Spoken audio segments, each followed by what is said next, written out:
Você sabe quais foram os 5 crimes que chocaram o país? Eu, Renato Brito, estudante de Direito, futuro advogado, no canal Dupla Direito, vou te mostrar agora.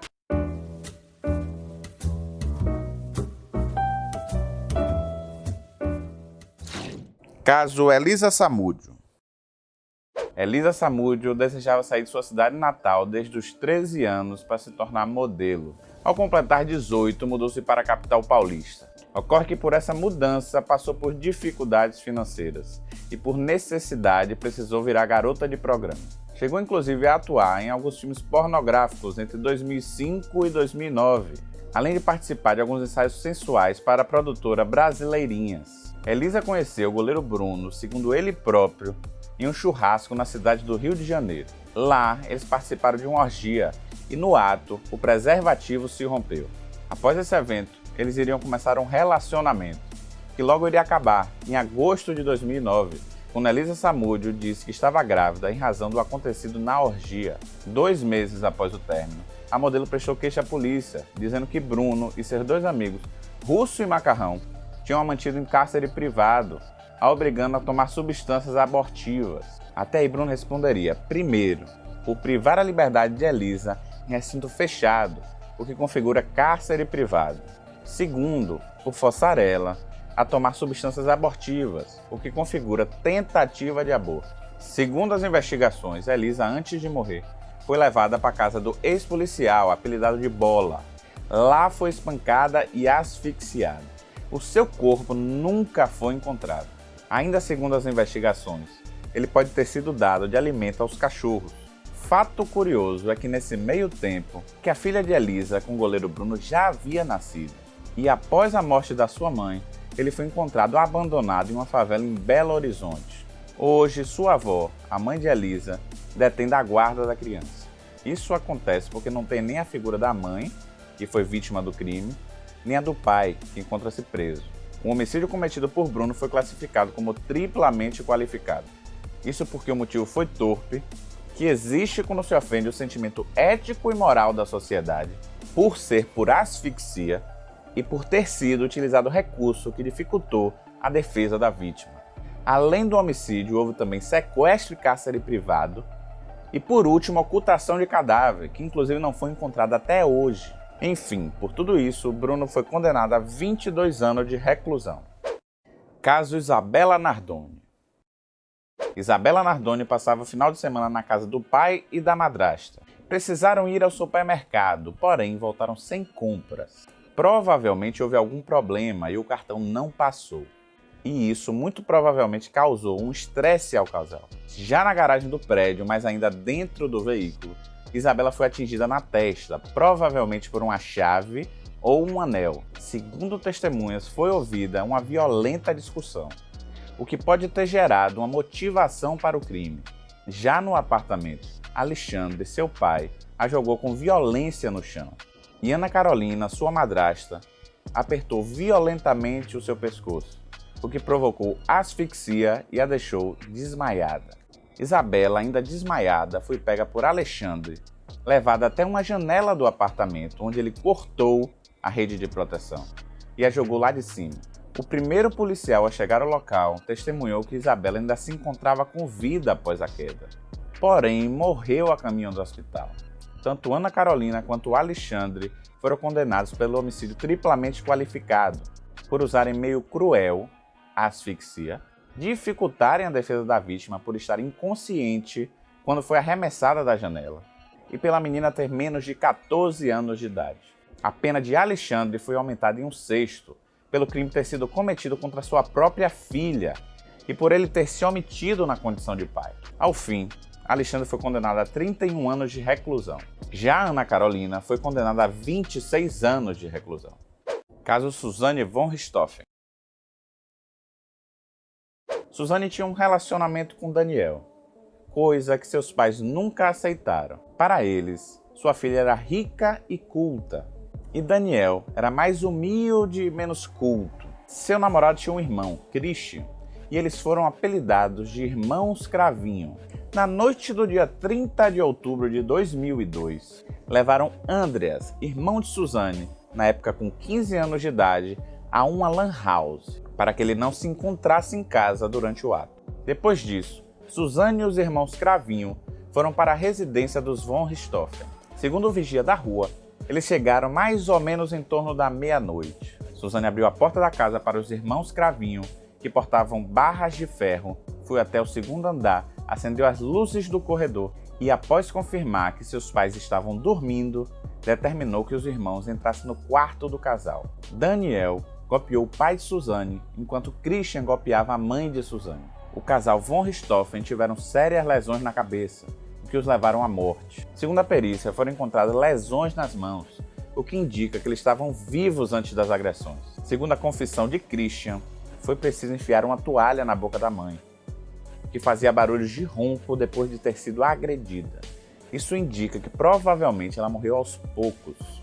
Não se tem certeza onde Suzane se encontrava exatamente no momento do crime. Se desconfia que ela guardava o desfecho na sala de estar. Por outro lado, as investigações apuraram que Suzane estava junto aos irmãos Cravinho no momento que colocaram a toalha na boca de sua mãe. Chegou a fornecer sacos plásticos para que os agressores pudessem descartar suas roupas e as armas utilizadas no crime. Aliás, esse saco nunca foi encontrado. Depois disso, reviraram o local para forjar um assalto. Logo após o crime, em uma demonstração de frieza e traços de psicopatia, Suzane foi junto a Daniel a um motel. Saíram cerca de 3 horas da manhã, em busca do irmão de Suzane, que se encontrava na lan house. Ao chegar em casa, Suzane teria estranhado as portas abertas. Andrés teria entrado na biblioteca da casa em busca dos pais. Enquanto isso, Suzane foi até a cozinha, pegou uma faca, entregou-a ao irmão e pediu para que esperasse do lado de fora da casa.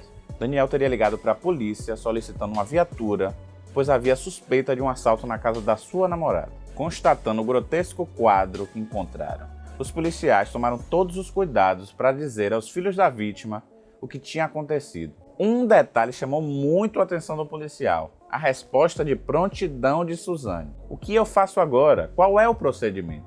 Com isso, verificou que tinha algo errado e preservou a cena do crime. Ao fim, os 3 réus foram julgados culpados pelo homicídio duplamente qualificado. Daniel foi condenado a pena de 39 anos de reclusão. Christian foi condenado a 38 anos de reclusão. Para Suzane, a pena foi de 39 anos de reclusão. Caso Eloá.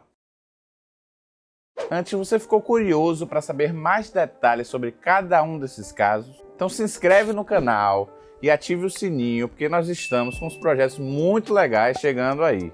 Em 2008, Lindenberg Fernandes, inconformado com o término do relacionamento, invadiu a casa de sua ex-namorada, Eloá. Ao entrar na residência, se deparou com ela, Nayara Silva e outros 2 amigos. Todos eles estavam fazendo alguns trabalhos escolares. Lindenberg, no momento aparentemente armado, manteve os 2 amigos em cárcere privado por algumas horas. Já Eloá e Nayara se viram numa situação muito pior. Passaram 100 horas em cárcere privado. Este caso tem uma situação muito interessante: a atuação da mídia. Como durou quase uma semana, a mídia criou uma espécie de espetacularização do crime. Eles levavam o caso quase como uma novela. Faziam cobertura 24 horas do caso. E ainda iam atrás de parentes das vítimas e de Lindenberg para especularem sobre o caso. Além disso, pelo fato da cobertura ser ao vivo, muitas das vezes Lindenberg antecipava os passos da polícia, pois tudo era transmitido pela televisão que estava sendo assistida por ele dentro do apartamento. Um fato que gerou muita discussão na época foi a entrevista de Lindenberg dada à Rede TV no programa da Sônia Abraão. O debate na época foi grande. Isso porque se a polícia mal conseguia ter acesso a Lindenberg, como a mídia conseguiu uma entrevista?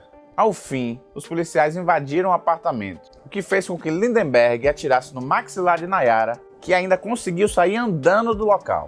Atirou também em Eloá, no rosto e na virilha, que já desacordada morreu poucas horas depois a caminho do hospital.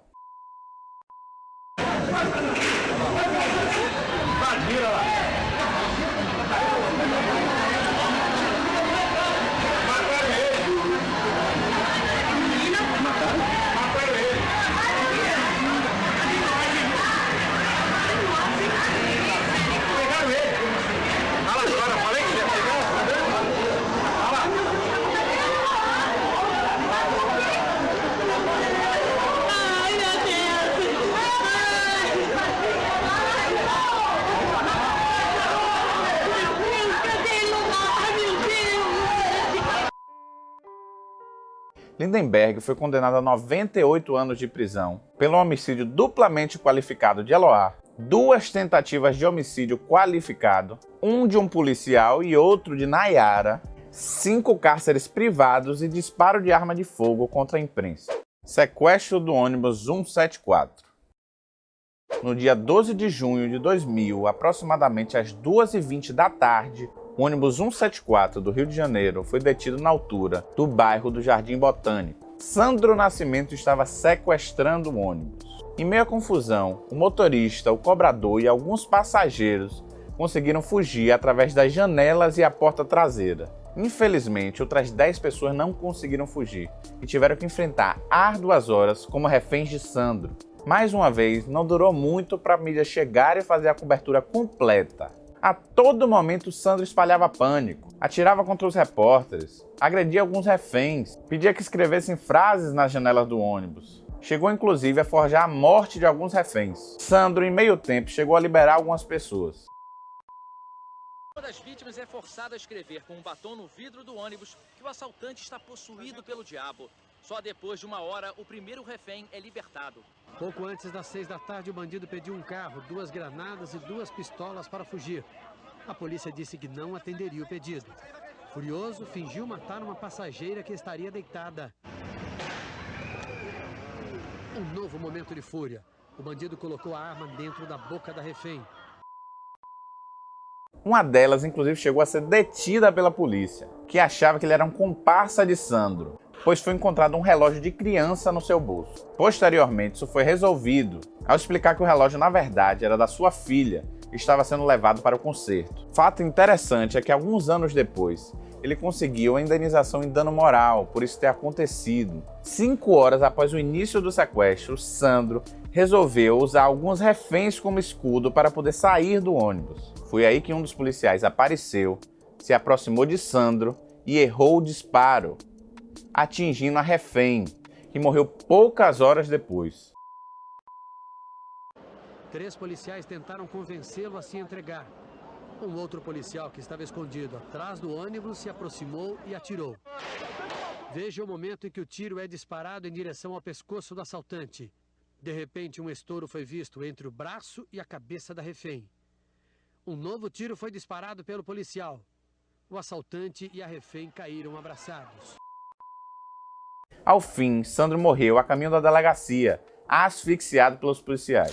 Se você quer saber mais detalhes sobre cada caso, comente aí embaixo, porque eu posso fazer um vídeo sobre cada um deles, te contar várias coisas que eu não disse nesse. Eu vou pôr mais vídeos nesse estilo. E você só vai ficar sabendo se você se inscrever no canal e ativar o sininho. Muito obrigado por assistir. Fui!